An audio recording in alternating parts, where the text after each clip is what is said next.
இந்த பதிவு பார்த்துட்டு இருக்கக்கூடிய மாணவர்கள் அனைவருக்கும் வணக்கம். நான் உங்க அட்வொகேட் ஃப்ரெட்ரிக். நீங்க இப்ப பார்த்துட்டு இருக்கிறது part 2 of most important legal maxims. Judiciary எக்ஸாம்ஸுக்கும் மற்ற எக்ஸாம்ஸுக்கும் ரொம்ப ஹெல்ப்ஃபுல்லா இருக்கும். பார்ட் 1 பார்க்காம இருந்தீங்க அப்படின்னா நம்ம சேனல் பிளேலிஸ்ட்ல போய் செக் பண்ணி பாருங்க. இல்ல என் ஸ்கிரீன்லயும் டிஸ்கிரிப்ஷன் பாக்ஸ்லயும் லிங்க்ஸ் இருக்கும், கிளிக் பண்ணி முழுசா பாத்துருங்க. Let's move to the second part, first legal maxim. So legal maxims French and லாட்டின்ல இருக்கும் மோஸ்டா. ஸோ நீங்க இப்ப ஸ்கிரீன்ல பார்த்துட்டு இருக்கிறது ஒரு French maxim, profits a prendre. இதோட meaning right of taking. So it refers to a legal right to enter another person's land and take natural products from it. These may include minerals, timber, crops or animals such as fish or game. So இதோட meaning என்னன்னா, நீங்க இன்னொருத்தவங்களோட ஓனர்ஷிப்ல இருக்கக்கூடிய லேண்ட்ல போய் ownership rights இல்லாம அவங்களோட ப்ரொடியூஸை எடுத்துக்கக்கூடிய அந்த right தான் இந்த ப்ராஃபிட்ஸ் ஏ அவங்களோட minerals, timber, crops, animals, fish இதை நீங்க ஓன் பண்ணி யூஸ் பண்ணிக்கலாம். ஆனா அது உங்களோட ஓனர்ஷிப்ல இல்ல, பட் நீங்க யூஸ் பண்ணிக்கலாம். ஓகேவா? In property law, profits a prendre is a type of incorporeal hereditament, meaning it is a non-possessory interest in land. It allows the holder to derive benefit from the another's land without owning it.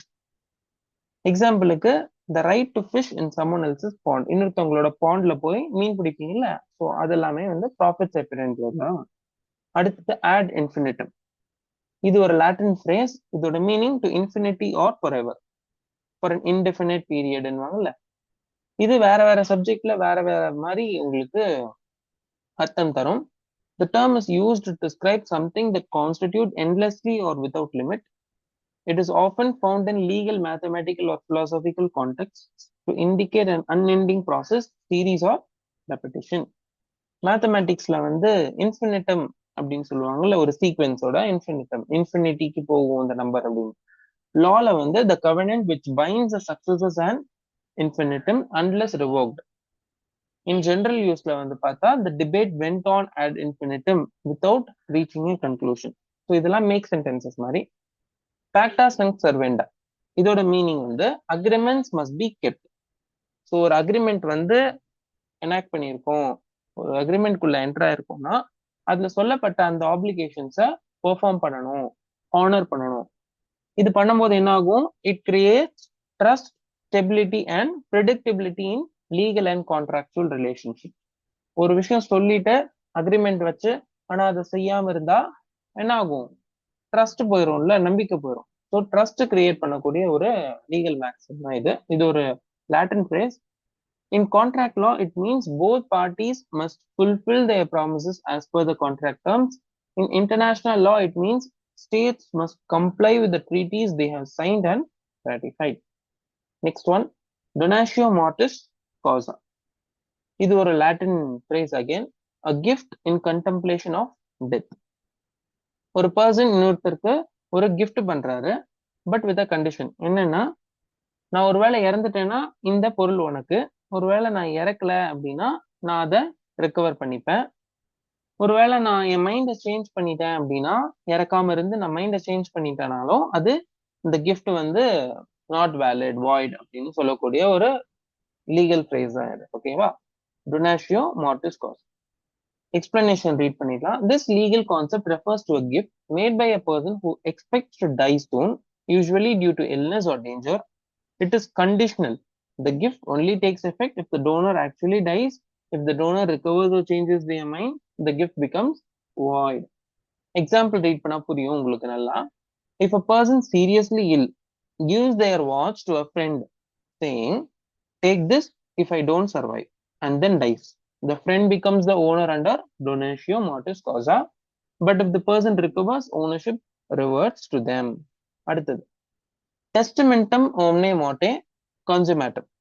இதோட meaning a will takes effect only upon death.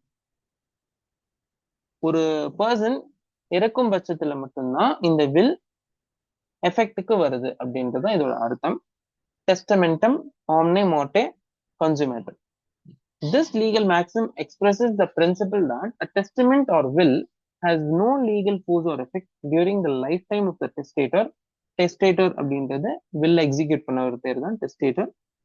It becomes operative only after their death. அவர் இறந்ததுக்கு அப்புறம் தான் will வந்து operative அப்படின்னு ஆகும், execute பண்ண முடியும். While alive, the testator retains full control over their property and may alter or revoke the will at any time. The will merely expresses their intention for how property should be distributed after death. Example, if a person writes a will leaving all their property to their children, that document has no binding effect while the person is alive. It becomes effective only upon their death. அடுத்தது Aequitas est quasi aequalitas. இதோட meaning வந்து equity is as it were equality. Equity அப்படின்றது equality எப்படி இருந்ததோ அதன் போலதான் அப்படின்னு அர்த்தம். This maxim expresses the idea that equity அப்படின்றது fairness or justice. It aims to treat all parties equally and ensure that no one is unfairly favored or disadvantaged. It reflects the moral foundation of equity, which seeks to correct the rigidity or harshness of strict legal rules when their application would lead to injustice.